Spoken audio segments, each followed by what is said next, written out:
Alors aujourd'hui, on va parler d'une figure absolument immense de l'exploration, James Cook. Son nom, on le connaît tous. Il évoque l'aventure, les grandes découvertes, les cartes redessinées. Mais derrière cette image d'Épinal se cache une histoire bien plus complexe, bien plus nuancée.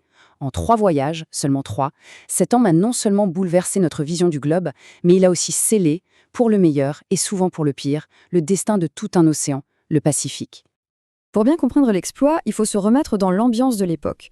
On est au milieu du XVIIIe siècle. Pour un Européen, le Pacifique, c'est un peu comme l'espace aujourd'hui, une immensité largement inconnue. Bien sûr, on sait que ça existe, mais sur les cartes, il y a d'énormes zones de flou, des terra incognita. Et puis, il y a des mythes tenaces, comme celui de la fameuse Terra Australis, un continent gigantesque qui existerait quelque part dans le sud pour faire contrepoids aux terres du Nord. C'est dans ce monde-là, un monde de suppositions et de cartes à trous, que James Cook va débarquer et tout changer. Tout son héritage repose sur une décennie d'exploration intense, à travers 3 expéditions monumentales. Chacune a des buts bien précis, et chacune va repousser les limites du connu. Le premier voyage, c'est Tahiti, puis la découverte et la cartographie complète de la Nouvelle-Zélande et de la côte est de l'Australie. Le deuxième, c'est un plongeon vers le Grand Sud, dans les glaces de l'Antarctique. Et le troisième, le dernier, le mène à la découverte d'Hawaï et tout au nord à la recherche du fameux passage du Nord-Ouest. Ces 3 voyages, c'est vraiment la colonne vertébrale de sa légende. Mais ce qui rend son histoire encore plus folle, c'est de savoir d'où il vient. Comment est-ce qu'un fils de paysan a bien pu se retrouver à la tête des plus grandes expéditions de son temps ? Son histoire, ce n'est pas celle d'un noble à qui tout est dû. Non, c'est celle d'une ascension sociale absolument fulgurante, portée par un talent brut et une ambition qui dévorait tout. Regardons ça de plus près. Il naît fils de valet de ferme. Autant dire que rien, mais alors rien, ne le destinait à devenir marin. Il commence comme apprenti chez un commerçant, mais la mer l'obsède. À 17 ans, il plaque tout et s'engage comme simple mousse sur des bateaux qui transportent du charbon. Et c'est là que le personnage se révèle. Il ne se contente pas de faire son travail. Le soir, il bouffe des bouquins. Il apprend tout seul des trucs super compliqués pour l'époque. L'algèbre, la navigation, l'astronomie. Cette soif d'apprendre, c'est vraiment la clé de tout. Et puis, en 1755, il prend une décision de dingue. Alors qu'il pourrait enfin avoir son propre navire marchand, il décide de tout recommencer à zéro dans la Royal Navy, la marine royale, en tant que simple matelot. C'est un pari hyper risqué, mais il a un plan. Et ce pari, il va le gagner. Le moment décisif, c'est la guerre de 7 ans, au Canada.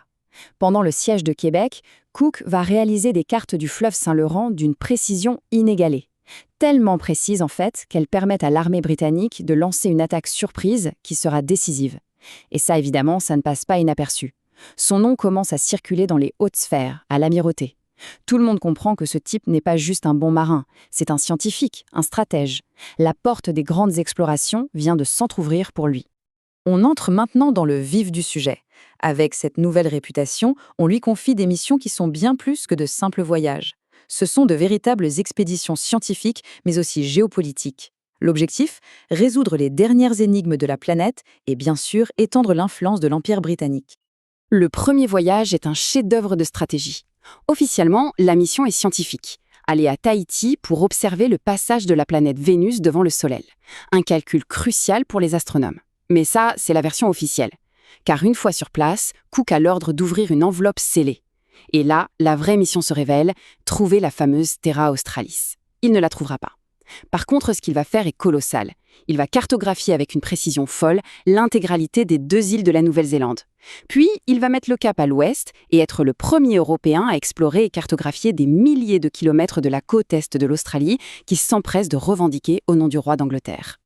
Mais l'exploit de ce premier voyage n'est pas que géographique. Il y a une autre révolution, une révolution sanitaire. Pour la comprendre, il faut parler du scorbut.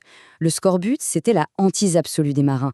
Une maladie horrible due au manque de vitamine C qui faisait des ravages sur les longs voyages. Les équipages étaient littéralement décimés. Cook, lui, est obsédé par la santé de son équipage. Et il a une approche très directe. Il impose les choses. Il force ses marins à manger de la choucroute, qui est riche en vitamine C. Il distribue du jus de citron. Et surtout, il impose une hygiène de fer à bord, ce qui était très rare à l'époque. Il n'a pas encore la compréhension scientifique moderne de la vitamine C, mais il a l'observation, l'intuition et une autorité qui fait que tout le monde obéit. Et le résultat, il est juste hallucinant pour l'époque.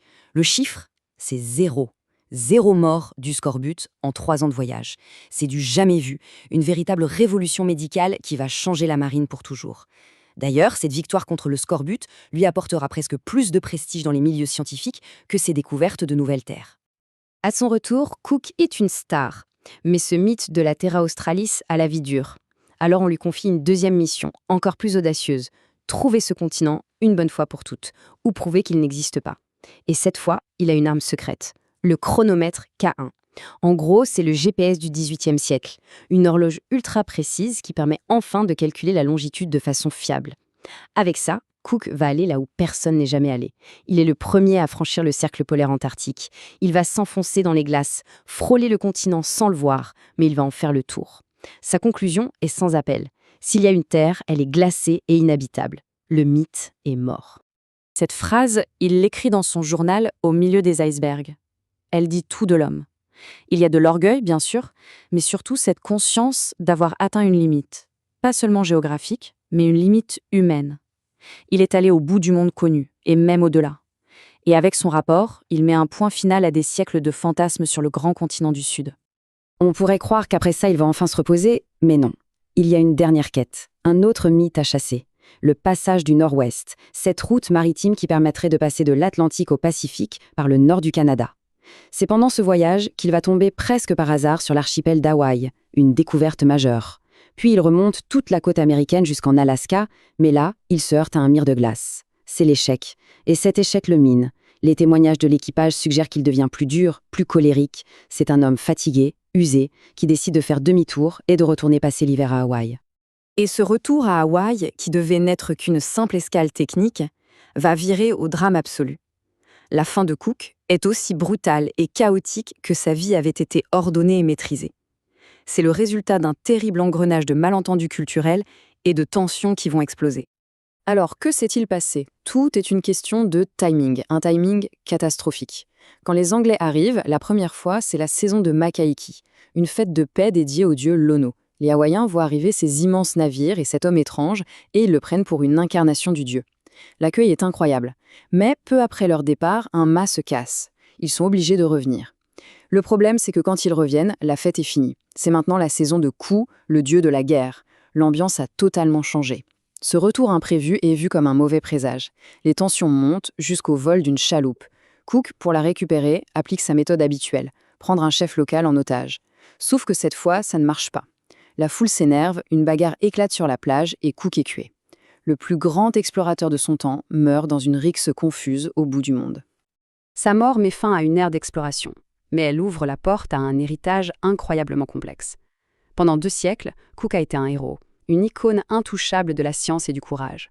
Mais aujourd'hui, cette vision a volé en éclats. Son héritage est devenu un véritable champ de bataille de la mémoire. De son vivant et bien après, sa réputation était en béton armé. On l'appelait le plus grand navigateur d'Europe. Il incarnait à la perfection l'esprit des Lumières, la raison qui triomphe des mythes, la science qui mesure le monde, l'homme qui maîtrise la nature. C'est cette image de héros parfait qui a dominé pendant très très longtemps. Mais aujourd'hui, on regarde l'autre côté de la pièce. D'un côté, les apports sont juste indéniables. La carte du Pacifique, la solution au problème de la longitude, la victoire contre le scorbut, des descriptions ethnologiques incroyables. Mais de l'autre côté, on ne peut plus ignorer qu'il était un officier de la marine britannique, un agent de l'Empire. Chaque découverte était aussi une prise de possession. Ses voyages ont ouvert la porte à la colonisation, aux maladies qui ont décimé les populations locales, aux violences. Il n'était peut-être pas un colonisateur lui-même, mais il a été celui qui a dessiné la carte pour ceux qui allaient arriver après lui. Et cette tension, elle est très visible aujourd'hui. En Nouvelle-Zélande, en Australie, ces statues sont régulièrement vandalisées, parfois même déboulonnées. Pour beaucoup de peuples autochtones, il n'est pas le grand découvreur, il est le symbole du début de la fin, le début de la colonisation, de la perte de leurs terres. L'exemple le plus frappant, c'est en Australie. Le 26 janvier, la fête nationale commémore l'arrivée des premiers colons. Aujourd'hui, pour beaucoup, ce n'est plus Australia Day, c'est Invasion Day, le jour de l'invasion. Le constat est donc là. James Cook n'est plus une figure consensuelle. Sa statue de héros, qui paraissait gravée dans le marbre, est aujourd'hui au cœur d'un débat intense et sans doute nécessaire. Il incarne à lui seul toute l'ambiguïté, toute la contradiction de cette époque des grandes découvertes. Et tout ça nous laisse avec une question vertigineuse. Comment est-ce qu'on juge un homme du XVIIIe siècle avec notre regard du XXIe ? Faut-il séparer le scientifique génial de l'agent de l'Empire ? Peut-on admirer l'exploit du navigateur tout en condamnant ses conséquences ? L'histoire de James Cook n'apporte aucune réponse facile. Au contraire, elle nous oblige à regarder la complexité en face, à admettre que le progrès pour certains était une tragédie pour d'autres, et que les héros d'hier ne sont pas toujours ceux de demain. C'est peut-être ça, finalement, son héritage le plus important, une carte du monde qui n'est pas seulement faite de terre et d'océans, mais aussi de questions morales qui continuent, aujourd'hui encore, de nous travailler.